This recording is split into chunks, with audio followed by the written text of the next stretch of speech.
Migotto's art is the spiral, whose serial recurrence in a work reminds us of the graphic art in which she was trained. It may be at the basis of an aesthetic of the sign, in which it always returns as a generative symbol of artistic creation, recalling the great shell that Giorgio Strehler used as a symbol in his memorable 1978 production of Shakespeare The Tempest at Milan's Piccolo Teatro. It is a metaphor of the infinite which the artist's imagination longs for, but also a metaphor for the work of art in itself, whose movement, in the typical postmodern formula, reconstructs itself always new and always the same. Though changed, I am reborn identical. Such is the title of a composition that is also rewritten on the curly head of a fragment of a statue, placed inside the painting, symmetrically opposed, whose language is decidedly abstract.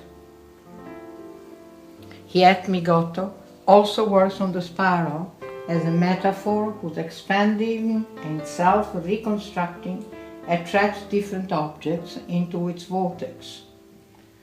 Fossil trunks, the figure of a horse, a bronze bust on which her dies hand, to use the definition of the artist that W.H.Auden gave of Shakespeare, an inventor who's actually manipulating existing materials, has overlaid brilliantly colored paint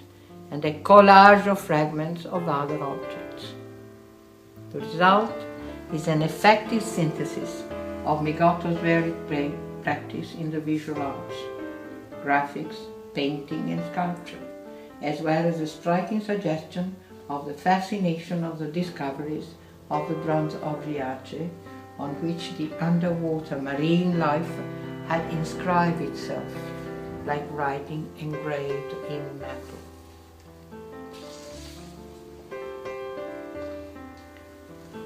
But it sometimes happens that in a number of compositions, the spiral is pierced by a rigid, wedge-shaped sign, a strong sign that in one disquieting case is directly assimilated to the blade of a sword.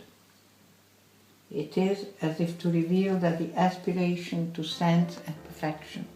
expressed by the power of the spiral to infinitely expand, can or must be interrupted. The original nucleus of harmony required the intrusion of an alien body, the agent of a wand that leaves its mark on the vision of the cosmos imagined by the artist, and which Laura Migotto gives us as a means of interpreting not only her work, but our time as well.